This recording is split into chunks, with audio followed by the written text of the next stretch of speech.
We'll talk nutrition and injuries. These are big. We'll go injuries first. I know myself with my shoulder, your back. Sydney, I think you're most you're skate free right now. Knock on wood. Abs, your ongoing kind of back injury. There's a stigma within CrossFit in general that I think comes with, I think people can attach like reckless and hurt and blah, blah, blah, blah, blah. I have this, remove the CrossFit, I think as active people who move, it is inevitable across our time being active due to just joint structure, movement, like you're gonna experience something, even if it's an accident or just like use of time, like it's just your body over time.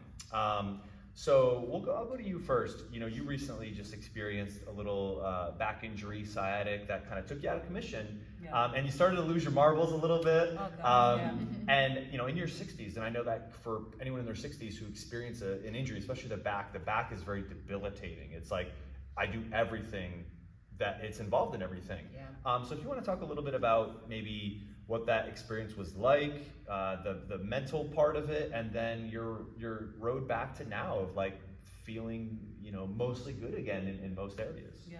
Well, so I came here with back issues, and had even, 40 years ago, I think, had a sciatic problem a little bit, but that was a little on and off and, not terrible. And then I did get one back injury when I was deadlifting, which put me out of commission for a month. And it was just terrible, not being able to come here for a month. And I worried, I said, oh my God, am I gonna just have to do Pilates or yoga? I'm not gonna be able to come back to CrossFit. And then came back and just slowly worked my way up. And I think right now I'm back to pretty much where I was. I think I'm being extra careful with deadlifts now because I think I got a little too ambitious on those. But it's just slowly over a period of several weeks was able to work my way back in and feel just great now. Yeah. I think you and I relate in our experience where we were stubborn. We flirted with, maybe for me it was a little bit of overuse in a week. For you, it might have just been overexerting your threshold and particularly and letting my time. Form fall apart when nobody was looking.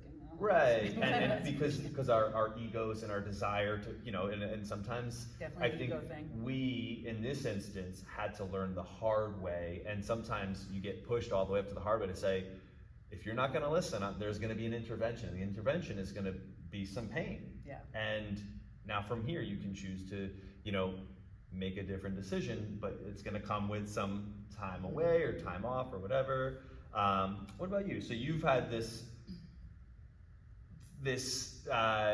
what feels like this issue kind of show up intermittent throughout your time, and if you want to kind of elaborate on it and working through that. I think that as like a coaching perspective, what I always try to help with, like, inform the general population that come in here and that just wants general health and wellness and strength and conditioning.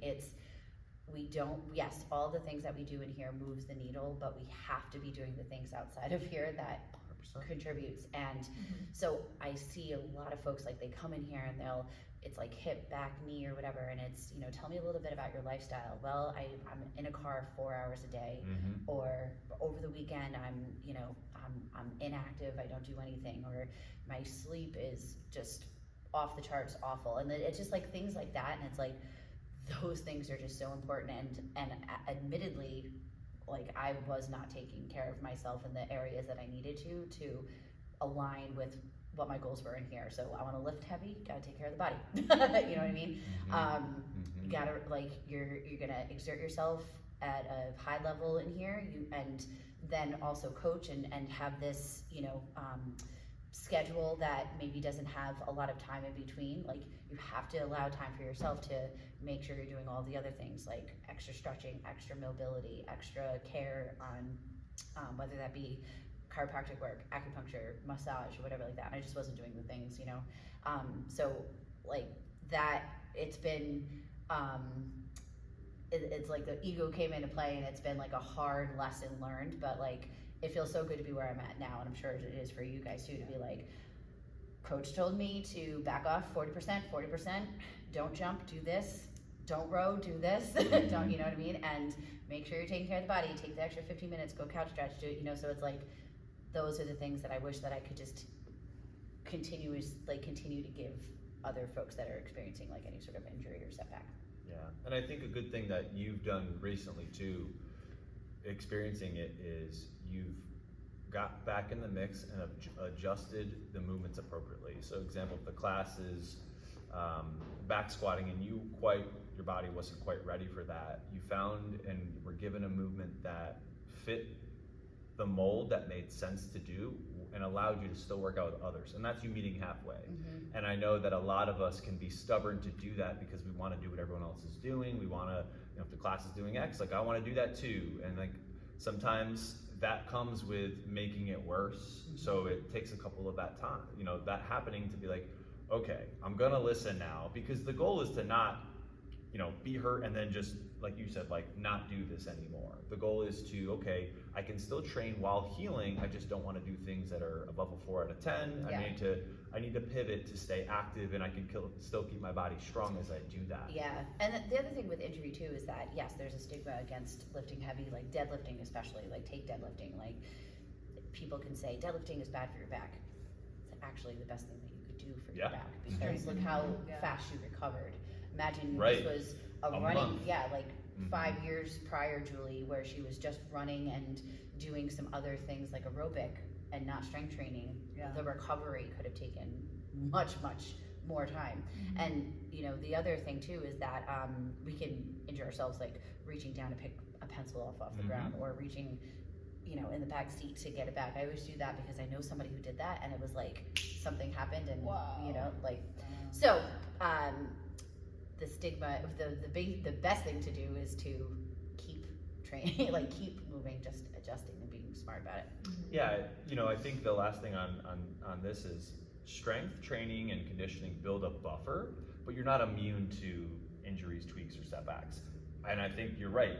Being active, things are going to happen. I think a good thing you pointed out is, yes, like everybody's ability here to bounce back is exponentially faster.